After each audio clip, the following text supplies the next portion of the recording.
欢迎来到思维健康，我是杨医生啊。很多朋友呢，他的能力很强啊，但是呢，情绪控制不太好啊。有人说他智商很高啊，但情商呢不高。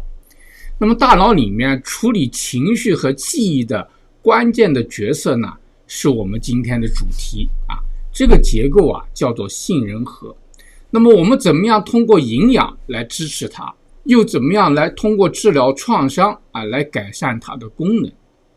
希望大家看到最后掌握这些知识呢，能够帮助我们更好的管理情绪提升情商，并能够改善我们整体的心理健康。健康是我们最大的财富，让我们一起管好它。首先呢，让我们了解一下这个杏仁核的作用这个杏仁核呢，它在这个大脑的颞叶的内侧，它主要是负责处理情绪和情感的记忆。可以把杏仁核想象成你大脑中的一个情绪警报系统，它是负责识别和处理情绪信息，比如说恐惧快乐或者愤怒，而且呢，它帮助你记住这些情绪。这又是好事又是坏事，是吧？记住了，你下一次就会保护好自己，但同时呢，它也让你产生过度的反应。那么杏仁核呢，它实际上它有3个重要的区域。第一呢，是它的外侧核，这个区域它是接受来自感官的信息它就像一个前台的接待员一样，你看到的、听到的、触摸到的所有的感官的数据呢，它都接收起来。它接收到哪儿呢？有个基底外侧核这个区域呢，它是负责把感官的信息和情感的意义呢结合起来，来帮助我们呢形成一种情感的记忆可以把它想象成一个决策者帮助你判断这些信息对你好还是不好是伤害到你还是不伤害到你，那么你对它应该产生什么样的情绪反应。第3个呢，就是中央核这部分这部分呢，它是协调我们身体对情绪刺激的反应，就像我们一个操作的经理，它激活你的应激反应，比如让你的心跳加速和感到焦虑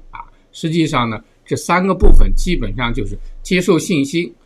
决定情绪，然后产生反应就是我们这样一个程序，实际上也是我们人自我保护的机制。这个杏仁核的功能呢，它依赖于大脑中2个重要的生物化学物质我们叫做神经递质这些递质呢，帮助神经细胞进行沟通所以呢，下面这几样神经递质呢是非常关键的。第一个呢，就叫做谷氨酸大家知道很多人神经衰弱医生给开谷氨酸，这是杏仁核中主要的兴奋性的神经传导递质。你就想象它是一个加速器让神经信号快速传递帮助你做出迅速反应。另外一个呢，就是我们以前讲过的GABA伽马氨基丁酸，它是一个主要的抑制性的神经传递物它就像一个车的刹车，是吧？帮助你平衡过度兴奋的信号防止你的反应过度。所以呢，谷氨酸和伽马氨基丁酸呢是一个一阴一阳的平衡。为了保持这个杏仁核的健康呢，我们需要一些非常重要的营养素第一个呢，就是欧米伽3脂肪酸。这个营养素它存在在鱼类、亚麻籽和坚果里面，它能够帮助调节这个谷氨酸的水平防止呢这个杏仁核过度的兴奋同时呢，它还能够增加 GABA 的功能保持情绪的平稳，心平气和，就显得智商比较高。另外就是维生素 D 维生素 D 它对大脑实际上是很重要的，它帮助呢调节谷氨酸和 GABA 的活动。你可以通过阳光脂肪鱼和强化的乳制品来获得足够的维生素 D， 当然还可以来补充。第3就是镁镁呢，它是能够调节神经递质的功能，特别是 GABA帮助缓解焦虑和压力。镁呢，可以从坚果、种子和绿叶蔬菜里面获得，当然大家也可以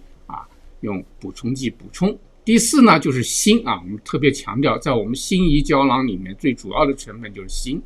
它能够调节 GABA 和谷氨酸，帮助呢防止谷氨酸的过度活动，同时呢又支持这个 GABA 的抑制性功能。所以富含锌的食物就包括肉类坚果和全谷物第5个呢就是 B 族的维生素，特别是维生素 B6、B12 和叶酸它们对神经传导递质的合成呢至关重要，能够帮助调节谷氨酸和 GABA 的平衡。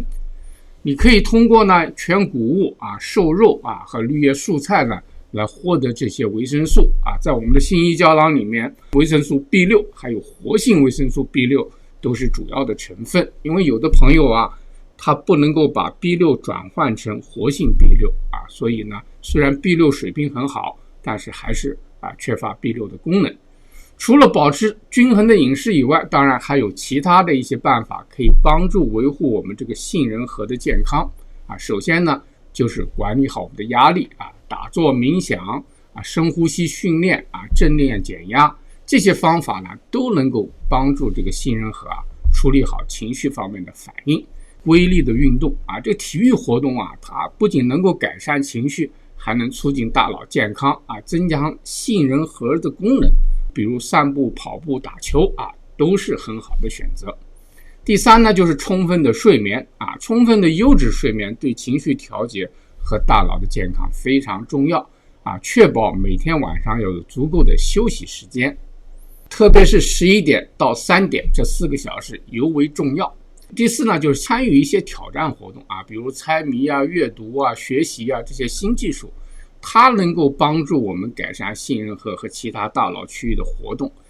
最后呢就是要加强社交互动跟家人朋友呢保持良好的社交关系，这些呢都有助于改善我们的情绪和减轻压力。我们很多人呢所谓情商低或者情绪容易激动，实际上跟过去的创伤有关系。创伤呢会严重的影响杏仁核，增加它的反应性让它对压力或者威胁更加敏感导致呢情绪反应过度比如焦虑恐惧另外呢创伤呢还可以干扰这个杏仁核和其他的大脑区域的沟通影响呢它的决策和情绪的调节。第3呢就是创伤特别是反复出现的创伤，它可以导致更强烈的情感的记忆和闪回这些记忆呢可能会不断的困扰你。虽然现在的情况跟以前不同，但是稍微有一些类似的地方就会激发你过去的情绪的记忆和生理的反应。举个例子来说，我们曾经有个患者，他就经历了一场严重的车祸以后呢他的杏仁核就变得异常的敏感，他每次听到汽车喇叭声呢都会感到极度的恐慌通过营养补充、心理治疗和应激对抗的技巧呢，我们慢慢的帮助他恢复了正常的情绪反应。所以呢在生活中经常有些人，我们说他身上有个瘤，你不能碰碰了他就会跳起来我们每个人都有，实际上呢都跟我们过去的创伤有关。所以保持均衡的饮食、管理压力规律的运动、充足的睡眠，以及呢寻求专业的帮助呢，都能够维护我们杏仁核的健康如果你有创伤的经历，寻求心理咨询和治疗呢也是非常重要的。如果您有什么问题和体验高见呢，请在留言区跟我们分享。如果你觉得视频有帮助呢，也不要忘记点赞、订阅和转发